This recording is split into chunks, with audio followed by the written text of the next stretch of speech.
Hai guys, kali ini aku lagi ada di salah satu tempat budidaya madu kelanceng loh. Oh iya, kenal ini Kak Rasup namanya. Beliau ini merupakan pemilik dari peternak madu kelanceng ini loh. Wah, lumayan banyak ya rumah kelancengnya. Ada yang masih di dalam potongan bambu, dan ada juga yang sudah dipindah ke dalam kotak kayu. Satu kotak ini isinya bisa ratusan ekor lebah loh bro.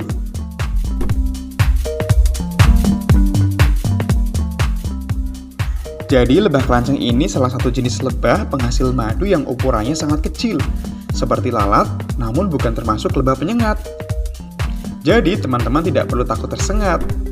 Namun tetap harus hati-hati ya, karena lebah ini bisa masuk ke telinga kita atau masuk ke hidung dan mulut kita.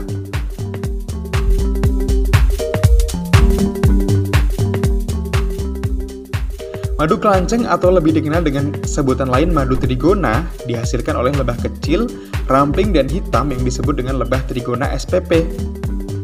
Lebah ini merupakan spesies primitif yang hanya menghasilkan madu dalam jumlah sedikit. Lebah trigona termasuk hewan liar dan tidak membuat madunya dengan cara tradisional dalam sisir madu heksagonal. Namun mereka menyimpan madunya dalam struktur hitam dan coklat kecil yang tidak beraturan, tercakup dalam propolis.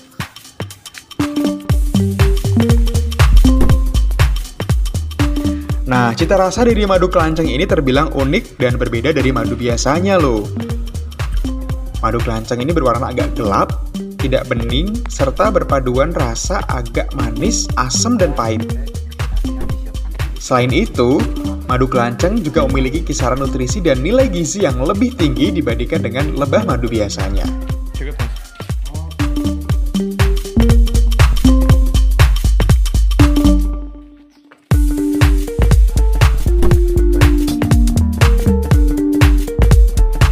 Madu kelanceng memiliki sifat antimikroba yang sangat tinggi, setara dengan manuka kualitas terbaik dari Selandia Baru.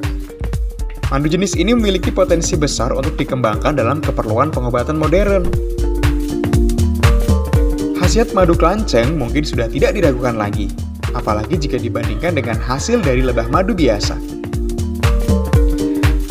Nah, berikut ini adalah beberapa kelebihan dan khasiat dari madu kelanceng untuk kesehatan, yang dipercaya dalam mengatasi berbagai gangguan tubuh dan baik untuk kesuburan. Madu kelanceng ini juga mengandung sekitar 200 senyawa seperti vitamin, enzim, asam amino, dan mineral dengan kandungan utama air dan gula. Berikut beberapa senyawa dan mineral yang terkandung dalam madu kelanceng. Dari jenis gula dalam madu ada fruktosa. Fruktosa ini adalah yang paling umum, terdiri dari sekitar 32-38% dari total gula. Selain itu ada glukosa, beberapa disakarida dan oligosakarida lainnya, termasuk sukrosa, maltosa, maltotriosa, dan panosa.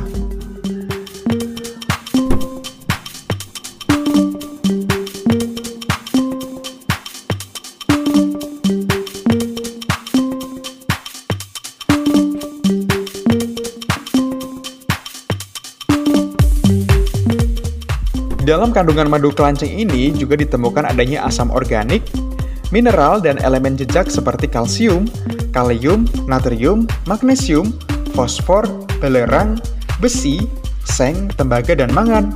Selain itu ada juga komponen lain berupa vitamin, seperti vitamin C, vitamin B1, vitamin B5, vitamin B2, B3, B6, B8, B9, dan vitamin B12.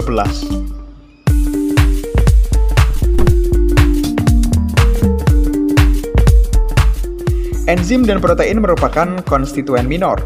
Dengan enzim memainkan peran penting dalam berbagai aktivitas, termasuk antimikroba dan memfasilitasi penyerapan kalsium.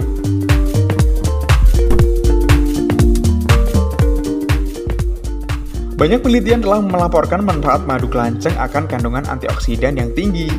Hal ini didukung oleh keberadaan total senyawa fenolik serta adanya flavonoid yang berperan penting dalam memperbaiki stres oksidatif.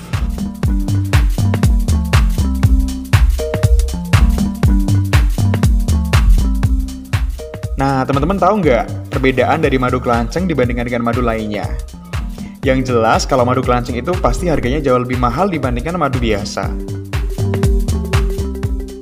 Kemudian selain itu juga memiliki rasa yang lebih asam dan juga mengandung bee pollen serta propolis juga. Sehingga madu kelanceng ini memiliki antioksidan yang lebih tinggi dibandingkan dengan madu-madu lainnya.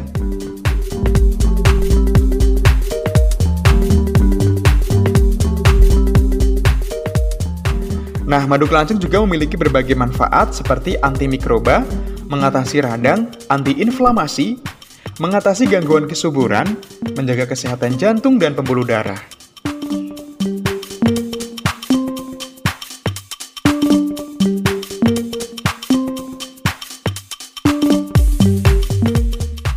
Oke teman-teman, itu tadi beberapa khasiat atau manfaat dari madu kelanceng ya. Oke, sampai di sini dulu untuk percobaan kita. Sampai ketemu di next video. Jangan lupa subscribe, like, and comment. Bye-bye.